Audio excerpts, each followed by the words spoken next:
1996 में अपने महाराज जी के साथ यहाँ पर आए और जब दर्शन करने के लिए अंदर प्रवेश किया, इतनी धूल मिट्टी जमी हुई थी कि महाराज जी की आंखें भर आई कि हमारे दादा गुरुमा जी ऐसे बैठे हैं यहाँ पर।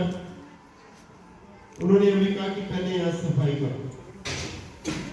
बहुत धूल मिट्टी थी और जब वस्त्र देखे तो जो चुन्नी का कपड़ा होता है वो पहनाए हुए थे। और महाराज जी ने कहा कि बाकी काम सारे बाद में, पहले इंची टेप लाओ, नाप लो, वस्त्र बनाए जाएंगे। यहाँ कोई व्यवस्था नहीं थी, कोई जिम्मेवार व्यक्ति नहीं था। यहाँ से नाम लेकर के अजमेर गए, अजमेर से बच्चे आए हुए, उनके घर जा करके वहाँ कपड़ा खरीद करके वस्त्र सिले महाराज जी ने रात को, और वो यहाँ करके पहनाए तो उनके मन को संतुष्टि हुई और आज प्रसन्नता होती है। जब मैं पिछले वर्ष यहाँ आया, मुकेश जी मिले और यहाँ की व्यवस्था देखकर मुझे बहुत प्रसन्नता हुई। और अब तो और भी विस्तार हो रहा है हमारे महापुरुषों का, जिसमें बड़ा पुरुषार्थ है, प्रयास है, आशीर्वाद है इनके साथ। और बहुत प्रसन्नता हुई है व्यवस्था देख करके कि आज हमारे दादा गुरुमा जी का ये स्थान अति सुंदर है।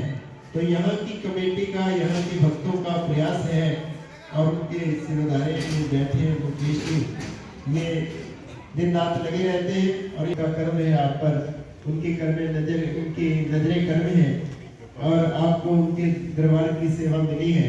ये कोई छोटी बात नहीं है, गुरु घर की सेवा मिल जाना।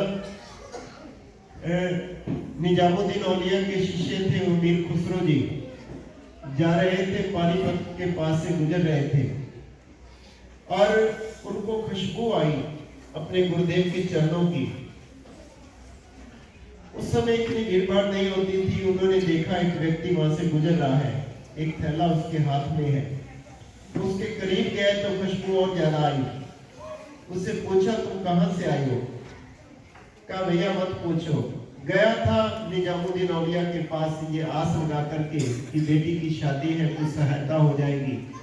सुना था बहुत दानी है और कई दिन इंतजार करने के बाद ये टूटी जूती उन्होंने पकड़ा दी, ये टूटा जोड़ा दे दिया।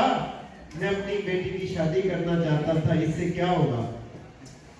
और उस समय अमीर खुसरो ने कहा ये निकाल कर तो दिखाओ।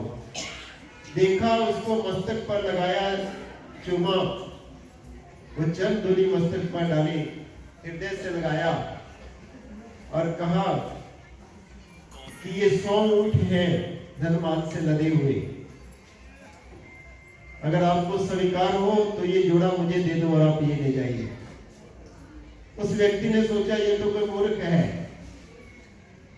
उसने देर नहीं लगाई, जल्दी से वो सब धनमाल ऊंट सहित लेकर के चला गया और अमीर खुसरो खाली वो जोड़ा लेकर के पहुंचते हैं निजामुद्दीन औलिया के पास और जाकर के चरणों में नतमस्तक होते हैं और निजामुद्दीन कहते हैं कि आज क्या सौदा किया? कहा महाराज ये बहुत बड़ी कृपा हुई है मुझ पर, आपका चरण जोड़ा मुझे नसीब हुआ है। कहा इसके बदले क्या दिया? का 100 के 100 ऊंट दे दिए धनमाल से भरे। और उस समय निजामुद्दीन जी कहते हैं बहुत सस्ता, बहुत सस्ता, बहुत सस्ता। गुरु दरबार की धूल मिल जाना, उनके दरबार की सेवा मिल जाना, ये एक परम सौभाग्य और बहुत बड़ी संपदा है। तो ये आपका परम सौभाग्य है, इतना बड़ा कर्म आप पर है कि आपको यहाँ की सेवा नसीब हुई है। सदगुरु सदा सदा सब पर ऐसी कृपा बनाए रखे, उनके दरबार की सेवा मिलती रहे, उनके चरणों में सच्चा प्रेम बना रहे, यही सच्ची संपदा है। बाकी तो सब नश्वर है। उमा कहूँ मैं अनुभव अपना, सत्य हरि भजन जग सब सपना। तो भगवान शंकर भी ये वचन फरमाते हैं, सत्य तो यही है कि उनके चरणों का प्रेम, सतगुरु के चरणों की भक्ति हमें प्राप्त हो जाए तो हमारा जीवन सार्थक हो जाए।